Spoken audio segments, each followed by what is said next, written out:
আলোচনার মধ্যে গত সপ্তাহে কি আলোচনা শুনেছিলাম আমরা? সাত জমিন। মাশাআল্লাহ, আমাদের অনেকেরই মনে আছে। আজকে আলোচনা করব ইনশাআল্লাহ সাগর, নদী, নালা। আল্লাহ তাআলার সৃষ্টি, আল্লাহ তাআলা কুদরত, কত কিছু রেখেছেন এই সাগরে, সাগরের তলদেশে, নদী নালার মধ্যে আল্লাহ কত কিছু রেখেছেন, আল্লাহ কুদরত। প্রথমে আসেন এই সাগর সম্পর্কে আল্লাহ পাক রব্বুল আলামিন কোরআনে কি বলেছেন। অনেক আয়াত আছে, এর মধ্যে একটা আয়াত সূরা নাহলের 14 নম্বর আয়াত। আল্লাহ তাআলা বলেছেন, ওয়া হুয়াল্লাযী সাখখারাল বাহরা লিতাকুলু মিনহু লাহমান তারিয়্যান ওয়া তাস্তাখরিজু মিনহু হিলিয়াতান تلبسونها وترى الفلك مواخر فيه ولتبتغوا من فضله ولعلكم تشكرون. আল্লাহ পাক রব্বুল আলামিন সূরা নাহলের 14 নম্বর আয়াতে বলতেছেন, وهو الذي, ওই জাত, ওই আল্লাহ পাক রব্বুল আলামিন যিনি সাখারাল বাহরা, সমুদ্রকে, বাহর মানে সমুদ্র, সমুদ্রকে আল্লাহ পাক রব্বুল আলামিন আমাদের অধীন করে দিয়েছেন। আমরা ইচ্ছা করলে সমুদ্র ভ্রমণ করতে পারি, তাই না? আমাদের অধীনের মধ্যে অধীনস্থ করে দিয়েছেন সমুদ্রকে। কেন? লিতাকুলু মিনহু লাহমান তারিয়্যা, যাতে তোমরা ভক্ষণ করতে পারো, খাইতে পারো এই সমুদ্র থেকে তাজা মাছ। লাহম মানে গোশত, এর মধ্যে উদ্দেশ্য হলো মাছ, তাজা মাছ। সমুদ্র থেকে তাজা মাছ কি তোমরা কি করতে পারো? খাইতে পারো। ওয়া তাস্তাখরিজু মিনহু হিলিয়া, এবং তোমরা বের করতে পারো এই সমুদ্র থেকে অলংকার, মণিমুক্তা। মণিমুক্তা দিয়ে অলংকার বানানো হয়। খুব দামি দামি জিনিস সমুদ্রের মধ্যে আল্লাহ রেখে দিয়েছেন, অনেক দামি দামি জিনিস রেখে দিয়েছেন। তালবাসুনাহা, যাতে তোমরা পরিধান করতে পারো, পড়তে পারো এই মণিমুক্তা অলংকার। আল্লাহ আরো বলতেছেন, ওয়া তারাল ফুলকা মাওয়াখিরা ফীহি, এবং তোমরা দেখো যে জাহাজ সমুদ্রের মধ্যে পানি বিদীর্ণ করে, পানি কেটে কেটে জাহাজ যাইতেছে। দেখা যায় এরকম বড় জাহাজ দেখতে কেমন দেখা যায়, যে পানি কেটে কেটে কি যাইতেছে। আল্লাহ এইভাবে উল্লেখ করছেন, মাওয়াখিরা ফীহি, পানি বিদীর্ণ করে, পানি কেটে কেটে জাহাজ, বড় বড় জাহাজ কি করতেছে? যাইতেছে। ওয়ালিতাবতাগু মিন ফাদলিহি, যাতে করে তোমরা ওই আল্লাহ তাআলার করুণা তোমরা তালাশ করতে পারো, আল্লাহ তাআলার নিয়ামত। ওয়ালাআল্লাকুম তাশকুরুন, যাতে তোমরা শুকরিয়া আদায় করো। এখন আসেন এই সমুদ্রের মধ্যে আল্লাহ তাআলা অনেক কুদরত রেখেছেন। এর মধ্যে একটা কুদরত কি জানেন? সবগুলো আলোচনা করতে গেলে আলোচনা লম্বা হয়ে যাবে। সমুদ্রের মধ্যে একটা কুদরত দেখেন, এটা বিজ্ঞানীরা এবং এটা রহস্য উদ্ঘাটন করতে সক্ষম তারা হচ্ছে না।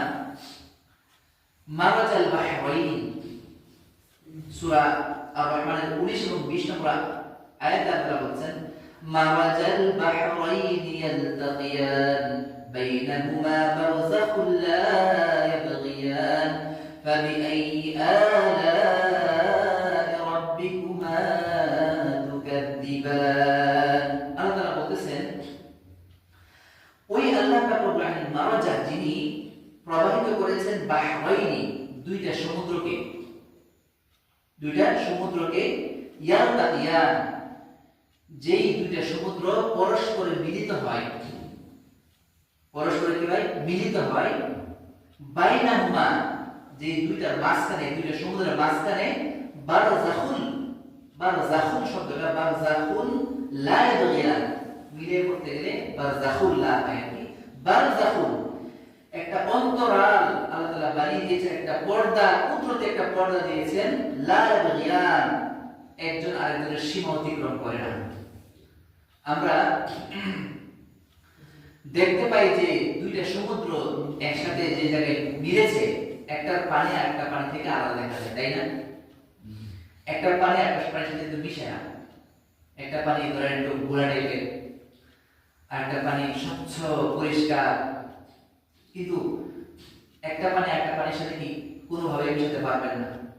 যদি আপনি একটা কাজ করেন, একটা বোতলের মধ্যে পানিটা ভরেন, দুইটা পানি ভরা করে ঝাঁকি দেন, ঝাঁকি দেওয়ার পরে যখন এভাবে করবেন তখন দেখবেন যে আবার পার্থক্য হয়ে যাবে। এটা কুদরত না আল্লাহ? এই জন্য বলতেছি আল্লাহ পাক রব্বুল আলামিন বলেন ফাবি আইয়ি আলাই রাব্বিকুমা তুকাদ্দিবান, তোমরা তোমাদের প্রতিপালকের কোন কোন নিয়ামতের স্বীকার করবা। আল্লাহ পাক রব্বুল আলামিন দুইটা সমুদ্রের মাঝে যে পর্দাটা দিয়েছেন, এই পর্দাটা দুনিয়ার চর্মচক্ষু দ্বারা আমরা দেখতে পারবো? বলে দেখতে পাই। এবং আমাদের এই ব্রেন দ্বারা চিন্তা করো আমরা কি এটা রহস্য বের করতে পারবো না।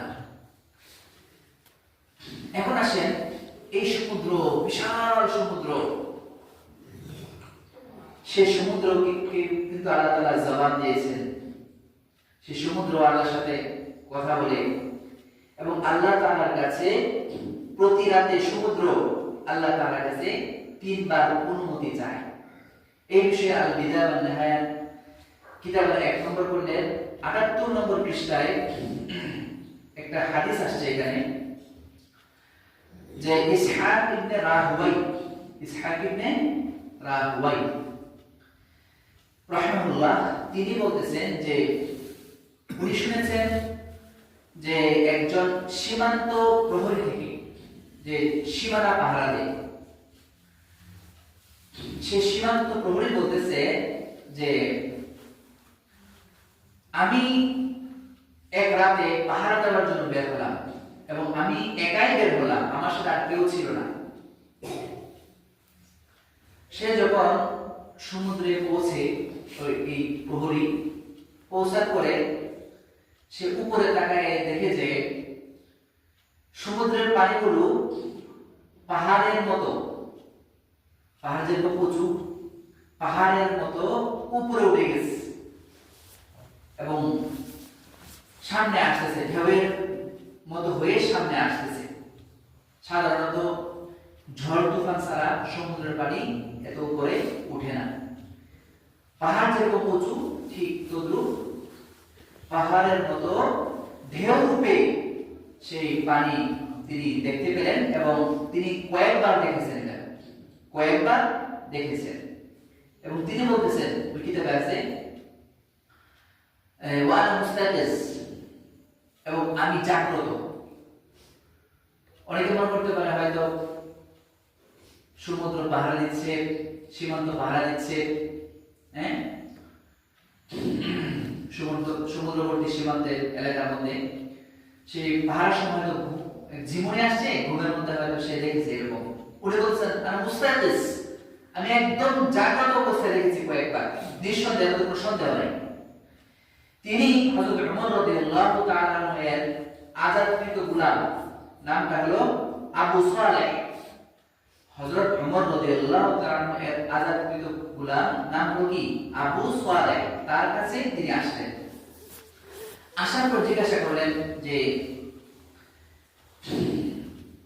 এই অবস্থা সম্পর্কে।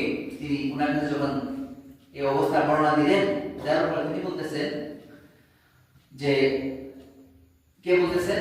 হযরত ওমর রাদিয়াল্লাহু তাআলা এর আযাদকৃত গোলাম আবু সালেহ। তিনি বলতেছেন আমি হযরত ওমর রাদিয়াল্লাহু তাআলা থেকে বলতে শুনেছি হাদিসটা। তিনি বলতেছেন আন ইবনে ওমর রাদিয়াল্লাহু তাআলা আন নবী সাল্লাল্লাহু আলাইহি ওয়াসাল্লাম قال, হযরত ইবনে ওমর রাদিয়াল্লাহু তাআলা রাসূলুল্লাহ সাল্লাল্লাহু আলাইহি ওয়াসাল্লাম থেকে তিনি বর্ণনা করেন যে মা মিন লাইলাতিন ইল্লা ওয়াল বাহরু ইউশরিফু সালাসা মাররাত, প্রতি রাতে সমুদ্র 3 বার উছলিয়ে ওঠে। প্রতি রাতে সমুদ্র 3 বার উছলিয়ে ওঠে।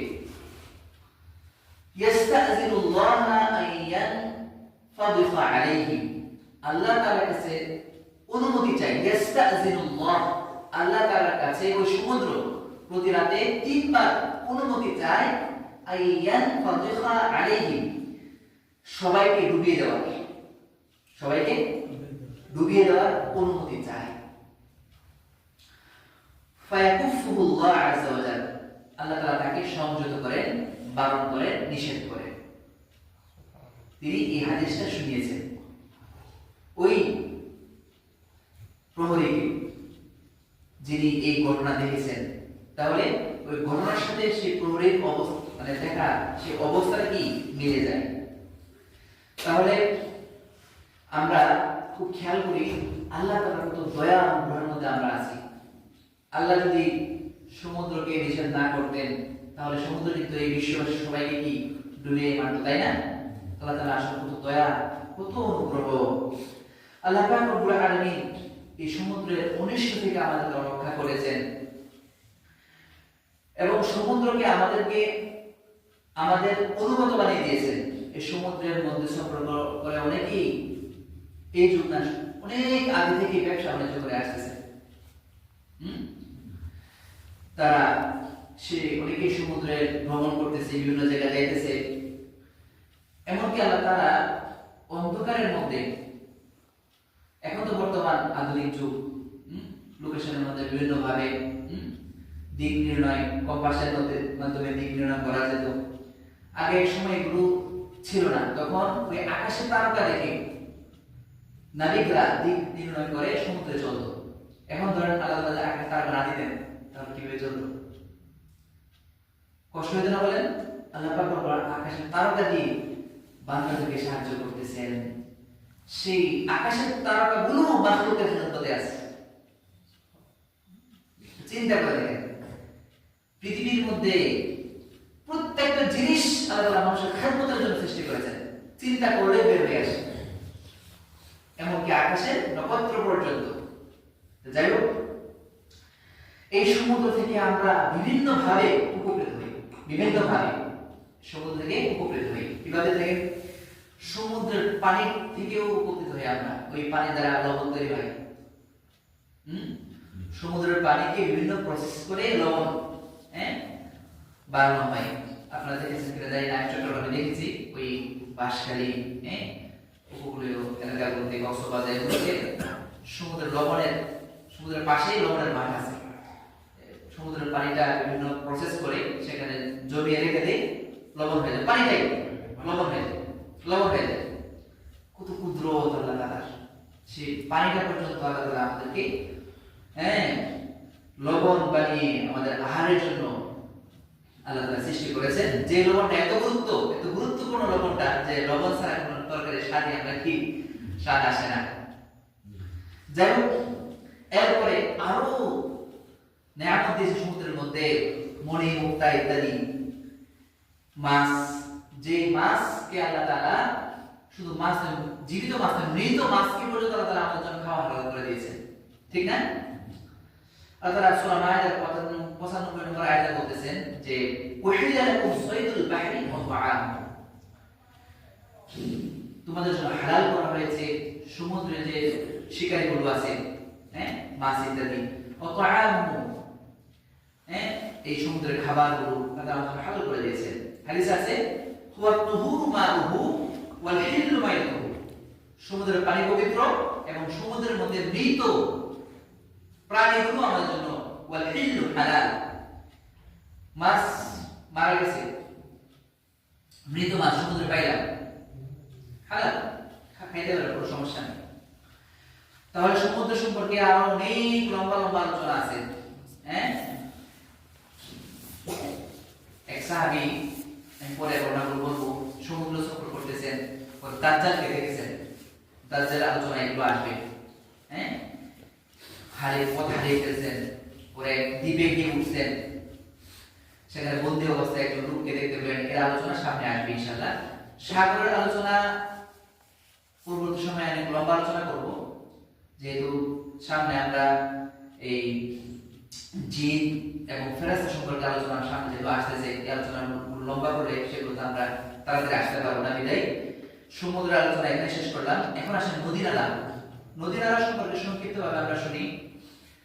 হাদিসে নদী নালা সম্পর্কে আছে যে বুখারী শরীফের হাদিস। প্রথমে আসেন হাদিসটা বলার আগে বলি, নদী নালাকে আল্লাহ তাআলা কত সুন্দর করে সৃষ্টি করেছেন। নদী নালার মাধ্যমে আল্লাহ তাআলা কত কিছুকে আমাদের জন্য সহজ করে দিয়েছেন। নদী নালার মাধ্যমে আমরা ওই যে ক্ষেতের মধ্যে পানি দিতে পারি। একটা বড় নদী আসছে, নদীর ছোট ছোট নালা থাকে না, নদীর মধ্যে মাছ থাকে, হ্যাঁ, নদীর মাছ আমরা খেতে পারি, ইত্যাদি ইত্যাদি অনেক নিয়ামত আল্লাহ তাআলা এই নদীর মধ্যে রেখেছেন। হাদিসে জান্নাতি নদীর কথা আছে।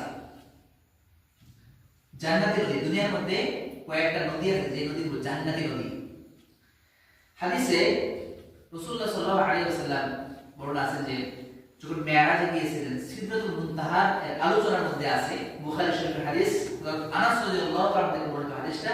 রাসূলুল্লাহ সাল্লাল্লাহু আলাইহি ওয়াসাল্লাম বলেছেন, ফাইজা ইয়াখরুজু মিন আসলিহা, রাসূলুল্লাহ হঠাৎ দেখতে পেলেন যে জান্নাতের মূল দেশ থেকে বের হচ্ছে নাহরানে বাতিনানে, দুইটা অদৃশ্য নদী,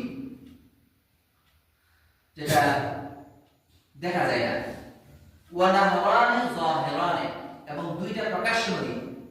রাসূলুল্লাহ সাল্লাল্লাহু আলাইহি ওয়াসাল্লাম বলেছেন, ফা আম্মাল বাতিনানে ফাফিল জান্নাহ, দুইটা অদৃশ্য নদী, যে দুইটা নদী জান্নাতের মধ্যে চলে গিয়েছে, ওয়া আম্মা যাহিরানে ফান-নীল ওয়াল ফুরাত, এবং প্রকাশ্য দুইটা নদী হচ্ছে দুনিয়ার মধ্যে নীল নদী এবং ফুরাত নদী। না শুনছেন আমরা? না, নীল নদী এবং ফুরাত নদী, এই দুটো নদী কিসের নদী বলেন? জান্নাতের নদী। এখন আসেন আরেকটা হাদিস, মুসনাদ আহমদের হাদিস। রাসূলুল্লাহ সাল্লাল্লাহু আলাইহি ওয়াসাল্লাম বলেছেন, ফুজ্জারাত আরবা'তু আনহারি মিনাল জান্নাহ, জান্নাত থেকে চারটা নহর জারি করা হয়েছে। এক নম্বর আল ফুরাত ওয়ান নীল ওয়া সাইহান ওয়া জাইহান, ফুরাত এবং নীল এবং আমদরিয়া এবং শিরদরিয়া, এই চারটা কি জান্নাত থেকে আসছে। 9টা হয়ে গেছে না? তো যাই হোক, 9টা হয়ে গেছে, আমরা আলোচনা শেষ করে ফেলি, 2 মিনিট আলোচনা শেষ করতেছি। এখন আসে আল্লাহ পাক রব্বুল আলামিন, এই দেখেন নদী বানাইছেন, সাগর বানাইছেন, এই সাগরের মধ্যে কত নিয়ামত দিয়েছেন। এগুলো যদি না বানাইতেন তাহলে আমরা কিন্তু অনেক নিয়ামত থেকে বঞ্চিত থাকতাম, ঠিক না? দেখেন এক সময় কিন্তু কি ছিল না জানেন? উড়োজাহাজ ছিল না, ছিল বলে ছিল না, বিমান ছিল না। তখন মানুষ এক জায়গা থেকে আরেক জায়গায় যাইতো স্থল পথে বা সমুদ্র পথে, জল পথে বা স্থল পথে, দুটোটা পথ ছিল, ঠিক না? জল পথে মানুষ সহজে বিভিন্ন দেশে যেতে পারত, হ্যাঁ, নৌকার মাধ্যমে। অনেক আগে থেকে এই রেওয়াজ ছিল, রীতিটা ছিল, প্রচলন ছিল। আল্লাহ পাক রব্বুল আলামিন দেখেন এই যে মাখলুকগুলা, প্রত্যেকটা মাখলুক কিন্তু আল্লাহ তাআলা আমাদের আগে বলেছিলেন খেদমতের জন্য বানিয়েছেন, ঠিক না? কি জন্য? লাআল্লাকুম তাশকুরুন, আমরা আল্লাহকে আদায় করতে পারি, শুকরিয়া আদায় করতে পারি। আল্লাহ তাআলা এতগুলো নিয়ামত পাওয়ার পরেও যদি আল্লাহ তাআলা শুকরিয়া আদায় না করি, আল্লাহ তাআলার কাছে আমরা কিভাবে হিসাব দেব? প্রত্যেকটা জিনিস, এই যে লবণ আলোচনা হলো, লবণটা যদি আল্লাহ সৃষ্টি না করতেন, আমাদের কোনো খাবারের মধ্যে আমরা স্বাদ পেতাম না, সুস্বাদু খাবার কিন্তু আমরা কি খাইতে পারতাম না। প্রত্যেকটা তরকারিতে, প্রত্যেকটা যে সময় দেখেন আপনি কি লবণ লাগে লাগে না? একটু ভালো লবণ দিতে হয়। এই লবণ যদি, এবং আল্লাহ দেখেন এই লবণটা কিন্তু সস্তা করে দিয়েছেন, ঠিক না? একটা গুরুত্বপূর্ণ জিনিস, এই গুরুত্বপূর্ণ জিনিসটা কিন্তু সস্তা করে দিয়েছেন, ঠিক না বলেন? এর থেকে আরো গুরুত্বপূর্ণ জিনিস অক্সিজেন। আমরা যে এই যে অক্সিজেন পাই, এই অক্সিজেনটা আরো সহজ করে, এটা কিন্তু কোনো টাকা দিয়ে কিনতে হয় না, ঠিক না? এটা কত বড় নিয়ামত, কত বড় নিয়ামত! এই সবগুলো, এই বাতাস, অক্সিজেন দেখতে পাচ্ছেন, এটা আল্লাহ তাআলার কত বড় নিয়ামত যে এগুলো ছাড়া কোনো মানুষ কি বাঁচতে পারে না। এজন্য আমরা কাছে আল্লাহ তাআলা এই সবগুলো সৃষ্টি, সবগুলো আল্লাহ বান্দার খেদমতের সৃষ্টি করেছেন। এজন্য সৃষ্টিকে দেখে স্রষ্টাকে চিনা। আল্লাহ তাআলা আমাদের সবাইকে আল্লাহ যেরকম, আল্লাহকে ঠিক সেরকম চিনা এবং আল্লাহকে ভয় করার মতো ভয় করার তৌফিক দান করুন। ওয়া আখিরু দাওয়ানা আলহামদুলিল্লাহি রাব্বিল আলামিন।